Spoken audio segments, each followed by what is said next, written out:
Assalamualaikum teman-teman semuanya. Apa kabar hari ini?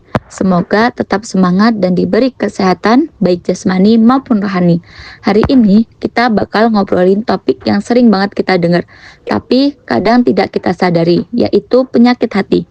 Bukan penyakit karena organ hati bermasalah, tapi masalah yang ada dalam diri kita yang tidak kelihatan, tapi bisa mempengaruhi sikap, ucapan, bahkan cara kita memperlakukan orang lain.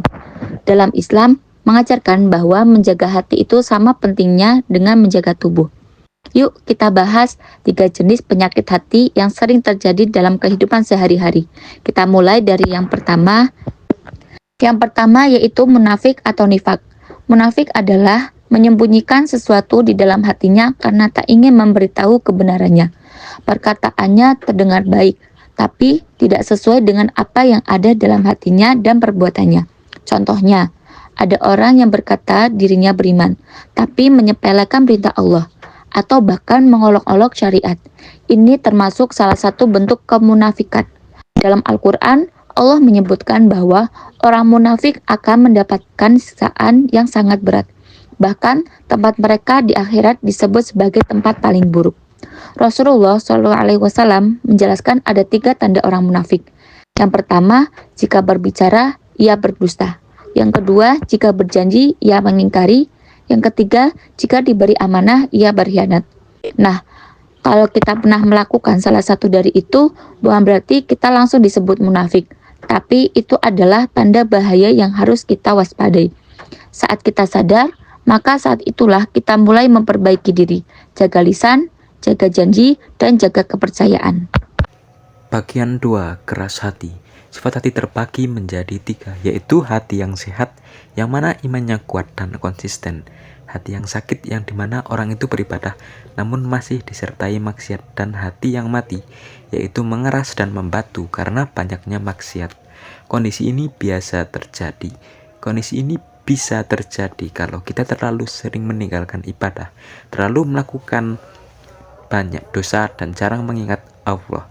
Sedikit demi sedikit hati menjadi kaku dan kehilangan rasa terhadap kebaikan. Kalau merasa hati kita mulai berat saat mengerjakan ibadah, jangan biarkan. Kita bisa mulai dengan hal-hal kecil seperti baca Al-Quran walau hanya beberapa ayat.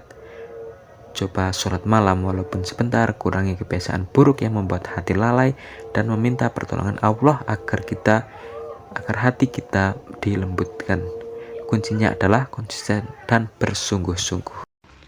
Bagian 3, marah atau ghadab.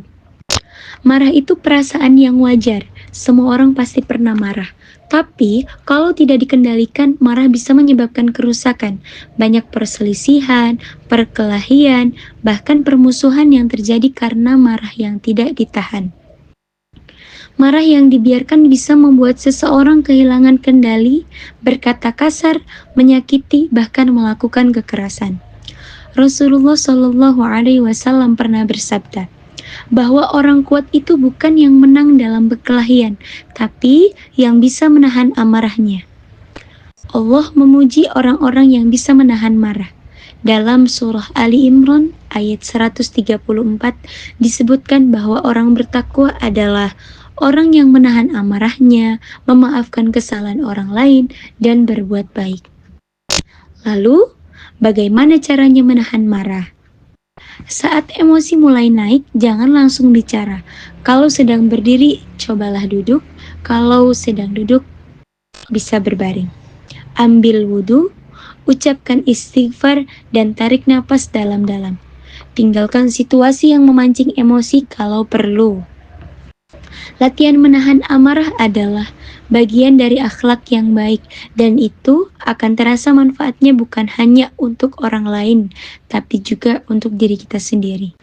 Selanjutnya, merawat hati, merawat diri. Teman-teman, dari semua yang kita bahas tadi, jelas bahwa hati punya peran besar dalam kehidupan sehari-hari. Jika hati baik, maka semua sikap dan perilaku juga akan ikut baik. Tapi, kalau hati bermasalah, maka cara kita berpikir, berbicara, dan bertindak juga bisa ikut buruk. Maka, menjaga hati sama dengan menjaga diri.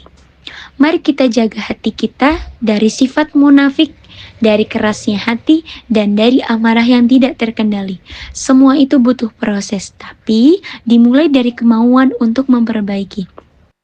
Mulailah dari hal kecil, perbaiki niat, jaga lisan, tahan emosi, dan jangan lupa selalu berdoa agar hati kita tetap dalam hidayah Allah. Karena hati itu tempat Allah melihat, dan tidak ada tempat yang lebih mulia untuk dijaga selain hati kita sendiri. Terima kasih sudah belajar bareng hari ini. Semoga kita semua menjadi pribadi yang baik, berakhlak mulia, dan selalu menjaga kebersihan hati.